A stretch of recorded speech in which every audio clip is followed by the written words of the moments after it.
Doon nga ako nakikita natin na pinatitining nila ito. Bakit hindi mahuli-huli? I mean, you're talking about 87 suspects, and then 15 belonging to the clan, and they're still at large all over the country. Bakit hindi mahuli? Why can't they be found and why can't they be arrested? Well, first, of course, about the resources that they have. They have connections, especially they are based in Mindanao before, but because of the money, I do believe that most of them are here in Manila. Okay. And it will give the authorities a hard time to look for them. And kaya hindi sila mahuli, it's because of the concentration of the government. No, they're not giving much attention when it comes to media killings. Just like what Malacanang said, there's no more impunity in this country or what. Then Task Force Usig said that these people died not because of being a journalist, it's not work-related. What they're trying to do is adding insult to injury. Who said this? The Task Force Usig, the Philippine National Police. Okay. This is just to cover their shortcomings to the people. Okay. We can see that your responsibility is to get these murderers and at the same time gather more evidences to make the cases strong. But sad to say, mas gusto pa nila na i-downplay yung mga taong namatay kaysa maging pogi sila dahil na gawa nila yung trabaho nila. Pero kampante ba yung National Press Club, yung mga media colleagues natin na talagang seryoso ang pamahalaan, ang Philippine National Police, na talagang mahanap itong mga suspects na ito? I won't let you finish that question, but no. Okay. No, Hindi. Bakit? again, no. Sasabihin nila, anong basehan at bakit nasabi yan ng presidente ng National Press Club? Well, in the past administration, we have been very critical to the past president, Gloria Macapagal. Okay.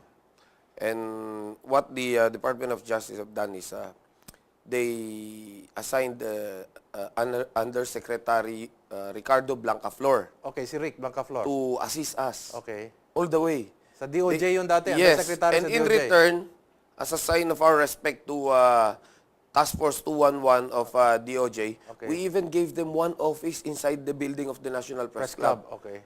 Just to make statistics, to do assessment of all the cases and everything. Yung buong pader na ganyan, makikita mo puro yung graph, kung ano yung situation. And every time na magkaroon ng media killings, tawag kagad siya, let's say it happened in Mindanao area, called up the PD, don't touch the evidences and everything. Then we'll call up another unit to investigate because based on our observation, every time na may mapatay na media, it is the local government people or the local rich people who are involved in the said murder.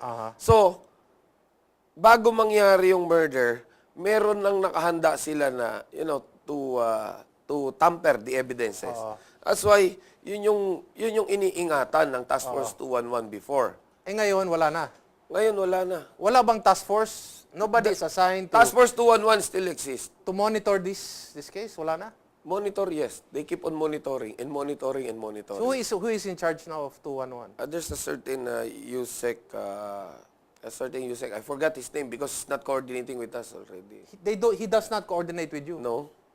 Does not coordinate with the media people no more. So what is the purpose of his office if he's not coordinating with the people concerned? That's what we don't know. That's what the government's doing now. And, I've been trying to reach out to them.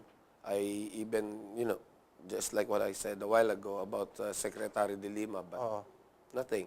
About this Maguindanao anniversary, I even coordinated with Secretary Coloma, telling him that, the least that you could do is take care of the families. Okay. I'm not saying that you need to pay for compensation or what. What I'm trying to say is you need to take care of the families, education, some allowance for food. Did he even meet with the members and the victims of the family? No. Did the undersecretary for communications even meet with the family? No. Did the assistant secretary of the communications group even meet with the family? No, even the barangay tanod did meet the family. That's what I'm saying. It's, you know, it's And it would be useless for me to say that the president didn't even bother to send them a note. yes.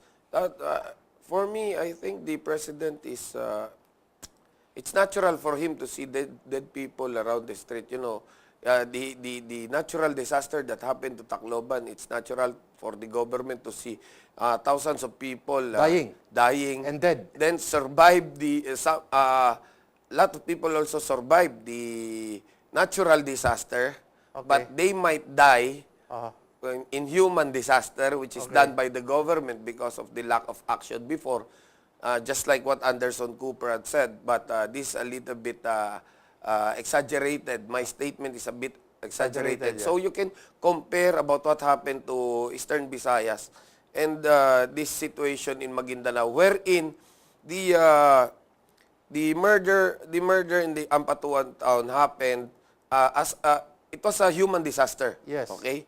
Because it was human-made. Now, they will again die of human disaster because they'll die of hunger, they'll die of murder also done by these Ampatuans. You know, they're under threat as of now because yung hindi magpapareglo, syempre papatayin yan. They're saying that Leyte was natural disaster. It became a human tragedy, and then the worst part is the inhuman treatment that followed after it. Yes. Because of the incompetence that... It's a big disgrace to the Filipino people, to all the people around the world. The statement of Anderson Cooper. But getting back to that issue, so how did Secretary Coloma answer your question? Well, he said maybe we could make a special program in Channel 4. So you can come up with your grievance and we can act on it on the 21st, the night of 21st. And your rally will be 23. And And how did you take it? And how did... When I called them up on the 20th, they said they cannot do it because there's a problem in Tacloban. Oh, I said, okay, no problem. So you were shunted, in short. Yeah. In the hierarchy of the pecking order, you were lowered, so to speak. Yeah, but what I'm trying to... Yes, it is more important that you take care of the Eastern Visayas issue. But what I'm trying to say here that this has been, you know, this has been going on for 4 years already. But shouldn't this be like a pie where everyone has a portion?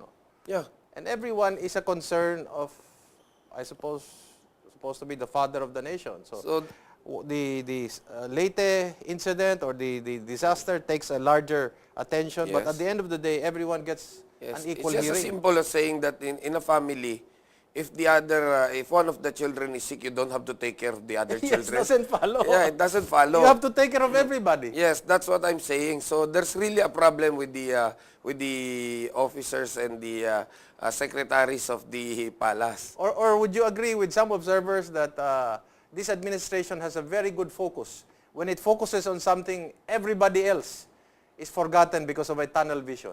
Actually, it's not like that. It's not about focusing. The problem with there is a tunnel vision. You cannot see anything else. Yeah, they wait for a single situation to get big. Okay. Then that's the time they act. So now I can see that this will go big because now we conducted the rally last November 23 with the ASEAN Confederation of ASEAN Journalists already. Okay. There are 10 ASEAN journalists who came in the Philippines to the Philippines just to join us in our fight for justice. Okay, I'll stop you on that word, and we will get back to that. And I think the Philippines is honored to you are heading this confederation as of today, no? Yeah, I've been elected as the president last Saturday. Okay, so the Philippines is very fortunate on that. When we return, we will talk more about this confederation and our ASEAN brothers being here in the country. And we'll talk about even the massacre of media and the press and how this affects our democracy when Republika returns.